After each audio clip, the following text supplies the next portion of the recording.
বাংলাদেশের প্রত্যেকটা যুবক যদি এখন সুদর্শন হওয়ার জন্য তার মতন কানে দুল পরবো, গলায় চেন পরবো, মাথায় ব্যান্ড পরবো, হাতে চুরি পরবো, তাহলে কি ভালো লাগবে? আমার জীবনে অনেক বড় ভুল করে ফেলাইছি, সেটা বাংলাদেশের মতো একটি জায়গায় জন্মগ্রহণ করে, যেই দেশে পুরুষদেরকে সম্মান দিতে জানে না, যেই দেশে পুরুষদের ইজ্জত নিয়ে সিনেমিনি খেলে, এমন একটা দেশে আমরা জন্মগ্রহণ করছি। আমার কথা আপনারা বোঝেন নাই, তাই তো? বুঝেই বলতেছি। আমাদের বাংলাদেশের সুদর্শন পুরুষ নিয়ে কথা বলবো আজকে। আমাদের বাংলাদেশের সুদর্শন পুরুষ একজন ব্যক্তি, যাকে আপনারা দেখতে পাচ্ছেন। সে কিভাবে আমাদের বাংলাদেশের সুদর্শন পুরুষ হয়? যারা তাকে সুদর্শন বলতেছে, তারা কি মানে সুদর্শন পুরস্কারটা দেওয়ার আগে তাদের চোখে কি পেশায় হিসু করছিল নাকি? এর মতো একটা ব্যক্তি, সে নাকি সুদর্শনের। আমরা কি করতেছি? আমরা কি করতেছি? আমাদের তো এখন পশু গাছের সাথে গলায় দড়ি দেওয়া উচিত। যে এরকম একটা হিজলা মার্কা একটা মাইয়া লোকের মতো দেখতে, সেই লোকে যদি এই সুদর্শন পুরস্কার পায়, তাহলে আমরা কি করতেছি? আমরা কি সুদর্শন না? আমরা কি সুদর্শন না?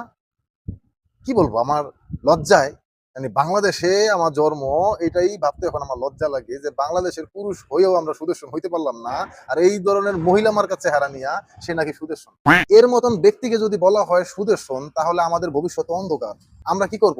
এই প্রশ্নটা আপনাদের কাছে। যারা তাকে সুদর্শন বলেন, তাদের কাছে আমার একটা প্রশ্ন, এরকম সুদর্শন যদি আপনাদের ঘরে এক পিস করে থাকে, তাহলে কি আপনাদের ব্যাপারটা দেখতে কি ভালো লাগবে?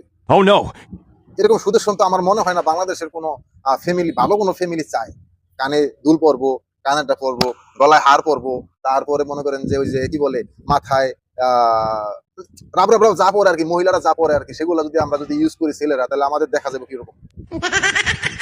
আমাদের দেখা যাবে কিরকম?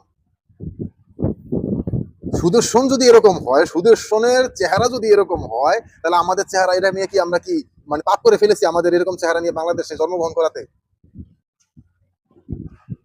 মানে ফেসবুকের গাইডলাইন যদি এরকম কিছু রাখা হইতো যে কিছু গালাগালি বলা কিছু গালাগালি করা যাইবো, তাহলে আমি কিছু বলতাম। এখানে কিছু বলতে পারতাছি না, মানে এটা ফেসবুকের গাইডলাইনের বাইরে যাবে, এই কারণে কিছু বলতাছি না ভাই। মানে আমার এখন যে কি যে করতে ইচ্ছা করতেছে, কি যে বলতে ইচ্ছা করতেছে, আমি সেগুলো বলতে পারতাছি না। বাংলাদেশের প্রত্যেকটা যুবক যদি এখন সুদর্শন হওয়ার জন্য তার মতন কানে দুল পরবো, গলায় চেন পরবো, মাথায় ব্যান্ড পরবো, হাতে চুরি পরবো, তাহলে কি ভালো লাগবে?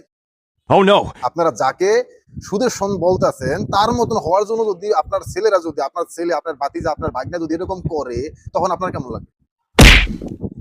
আপনারা যাকে তাকে সুদর্শন বলে দিবেন, আমাদের বেজ্জতি করবেন, এটা তো আমরা মাইনে নিব না। এটা মাইনে নিব না আমরা। এর মতন মহিলা মার্কা চেহারা নিয়ে যদি সুদর্শন পুরুষ হওয়া যায়, তাহলে আমাদের মতন মাসুম বাচ্চাদের ভবিষ্যৎটা কি? আপনাদের কাছে আমার এইটাই বলার। কমেন্ট বক্সে একটু বলে যাবেন। আর ভিডিওটা প্রচুর পরিমাণ শেয়ার করবেন, এত বেশি শেয়ার করবেন যে প্রত্যেকটা মানুষ যেন এই ভিডিওটা দেখে। কিভাবে ভাই? আমি ভাবতে পারি না যে এমন একটা মানুষকে তারা নাকি পুরস্কৃত করছে। আপনারা তার প্যান খুলে দেখেন যে সে পুরুষত্ব আছে কিনা। আমার তো মনে হইতেছে তার পুরুষত্বই নেই। বাংলাদেশের লক্ষ লক্ষ যুবক আছে, তাদের নৌকের যোগ্য সে না, তাদের নৌকের যোগ্যতা তার নাই। সেই লোকগুলার বাদ দিয়ে আপনি এমন একটা লোকের মানে জাতির সামনে উপস্থাপনা করলেন সুদর্শন। সুদর্শনের গোষ্ঠী গিলাই। বাংলাদেশের যুবক যদি 5 কোটি থাকে, এখন 5 কোটি যুবকের নাক কান কাটা গেছে আজকে আপনাদের এই উপস্থাপনার জন্য। আপনাদের কাছে আমার রিকোয়েস্ট, তাকে যে পুরস্কৃতটা করা হয়েছে, জাতির সামনে তার কাছে থেকে রিটার্ন নিয়ে নেন। এর থেকে তো আমাদের হিরো আলম অনেক ভালো। এর থেকে আমার হিরো আলম, আমাদের হিরো আলম ভাই, এই হিরো আলম ভাইও অনেক সুদর্শন। সে 2-3টা বউ পালার ক্ষমতা রাখে। আপনারা এমন একটা লোকের সুদর্শন দাবি করে আলাইছেন, মানে কিভাবে পারেন আপনারা? কিভাবে পারেন আমার একটু বলবেন, কিভাবে পারেন আপনারা? হ্যাঁ রে, আপনাকে চোখ, আপনাকে এগুলো তো চোখ না, আপনাদের চোখের ভিতরে পেশায় হিসু করে দিছিল, পুরস্কৃত করছে, সুদর্শন দাবি করছে। কারণ পেশায় যেমন দিনের বেলা চোখে দেখে না, আপনারা এই অন্ধ হয়ে তারপরে হলো মনে করেন যে আপনারা এই কাজটা করছে, তা না হলে করতে পারতেন না। বাংলাদেশের এখন যুবকরা, আমরা যারা বাংলাদেশের যুবক আছি, আমাদের এখন ইচ্ছা হয় যে বাংলাদেশ থেকে আমরা বের হয়ে যাই, বাংলাদেশ থেকে বের হইয়া অন্য কোনো কান্ট্রিতে যাবো, থাকবো না বাংলাদেশে।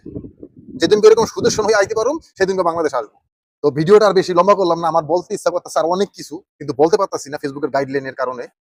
তা না হইলে অনেক কিছু বলতাম। ভিডিওটা ভাই প্রচুর পরিমাণ শেয়ার করেন, প্রচুর পরিমাণ শেয়ার করে সবার একটু দেখার সুযোগ করে দিবেন। আর আমার কথার ভিতরে কোনো ভুল আছে কিনা সেটা কমেন্ট বক্সে জানাই। আমার কমেন্ট বক্সে একটু জানাই দেবেন আমার কথায় কোনো ভুল আছে কিনা।